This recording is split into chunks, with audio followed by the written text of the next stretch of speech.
ANM ನ್ಯೂಸ್ಗೆ ಸ್ವಾಗತ. ಎಣ್ಣೆ ಪಾರ್ಟಿಯಲ್ಲಿ ಯುವಕನ ಕೊತ್ತು ಕೊಯ್ದು ಭೀಕರ ಹತ್ಯೆ.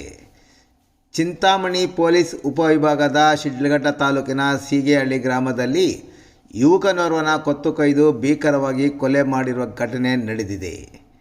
ಸೀಗೆಹಳ್ಳಿ ಗಿಜ್ಜಗಾನಹಳ್ಳಿ ಮಾರ್ಗ ಮಧ್ಯೆ ನಿರ್ಜನ ಪ್ರದೇಶದಲ್ಲಿ ಈ ಘಟನೆ ನಡೆದಿದೆ. ಸೀಗೆಹಳ್ಳಿ ಗ್ರಾಮದ ಸುಮಾರು 30 ವರ್ಷದ ಮೋಹನ ಮೃತ ದುರ್ದೈವಿ ಎಂದು ಗುರುತಿಸಲಾಗಿದೆ.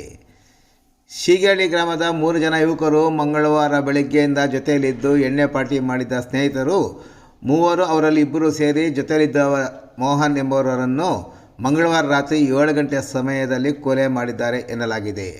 ಅದೇ ಗ್ರಾಮದ ನಂದನ್ ಮತ್ತು ಸುಮನ್ ಎಂಬ ಯುವಕರು ಈ ಕೊಲೆ ಮಾಡಿರುವುದಾಗಿ ತಿಳಿದು ಬಂದಿದೆ. ಸ್ಥಳಕ್ಕೆ ಶಿಡ್ಲಘಟ್ಟ ಗ್ರಾಮಾಂತರ ಠಾಣೆಯ ಪೊಲೀಸರು ಭೇಟಿ ನೀಡಿ ಪರಿಶೀಲನೆ ನಡೆಸಿ ಪ್ರಕರಣ ದಾಖಲು ಮಾಡಿಕೊಂಡು ಮುಂದಿನ ಕ್ರಮ ಕೈಗೊಂಡಿದ್ದಾರೆ.